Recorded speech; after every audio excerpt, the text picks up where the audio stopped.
হাই বন্ধু বান্ধৱীসকল, আপোনালোকৰ খবৰ ভালনে? এয়া আপোনালোকৰ গাত বিহু লাগিছে নে নাই বাৰু? আমাৰ গাত ভালকৈ বিহু লাগি গৈছে। এয়া ৰাতিপুৱাই বিহুৰ কাৰণে যা যোগাৰ চলিছে। বিহু এয়া এপিনে গুড় গৰম কৰিছোঁ আৰু এপিনে চিৰা ভাজি আছোঁ। গুড়খিনি ভালকৈ গলা হোৱাৰ পিছত চেকি ল'ম। আপোনালোকে চেকেনে নাই বাৰু নাজানো, আমি কিন্তু চেকি লওঁ। বহুত লেতেৰা ওলায়। আপোনালোকেও এনেকুৱা কৰে নেকি? আৰু আপোনালোকৰ বিহুৰ কাৰণে যা যোগাৰ আৰম্ভণি কৰিছে নে নাই? আমাৰ লাহে লাহে অলপকৈ কৰি আছোঁ। এয়া ৰাতিপুৱা লাড়ু বনালোঁ আৰু আজি সন্ধিয়াকৈ পিঠা বনাম। এই যে শুকান পিঠা বনাম অলপ। এটা ভাবি থৈছোঁ, এতিয়াও কি হয় নাজানো। তাৰপিছত এয়া তিলকণো ভাজি লৈছোঁ। তিল চিৰা এইবোৰ ভাজি ল'লেহে লাড়ু বনাব পাৰিম।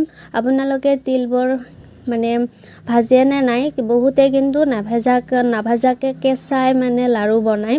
আমি আৰু ভাজি লওঁ। এয়া মুড়ি চিৰা তিল এইবোৰ ভাজি লোৱা হৈছে, চাফা কৰা হ'ল। আৰু গুড় হৈছে নে নাই এটা টিপছ দিওঁ আপোনালোকক। এয়া পানী ল'ব, পানীত লৈ পেলাই গুড়ৰ টোপাল দি চাব।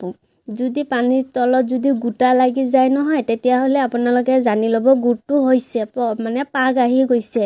তেতিয়া আপোনালোকে এনেকৈ লাড়ু বনাব পাৰে। এয়া মুড়িৰ লাড়ু বনাই আছোঁ। তাৰপিছত এয়া তিলৰ লাড়ুও বনাই আছোঁ। মই আৰু মা বনাই আছোঁ।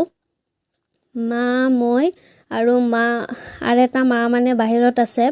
তাৰপিছত এয়া তিল বনাই থাকোঁতে তাৰপিছত আৰু এইবাৰ চিৰাৰ লাড়ু দিছোঁ। আপোনালোকে বিহু যদি খাই আহি যাব পাৰে। বিহুৰ আগতীয়াকৈ মানে আৰম্ভণি কৰি দিয়া হৈছে। তাৰপিছত এয়া লাড়ু আজিলৈ এয়াই লাড়ু বনোৱা শেষৰ ফালে। এতিয়া শেষ হ'ব আৰু বনোৱা। আপোনালোকে আৰু বিহুত আগতীয়াকৈ মাতিছোঁ। আপোনালোকে সকলোৱে বিহু খাবলৈ আহি যাব দেই। আমি লাড়ু বনোৱা শেষ। এয়া আপোনালোকে দেখাই পাইছে। আজিলৈ বাই বাই। কেনেকুৱা পালে?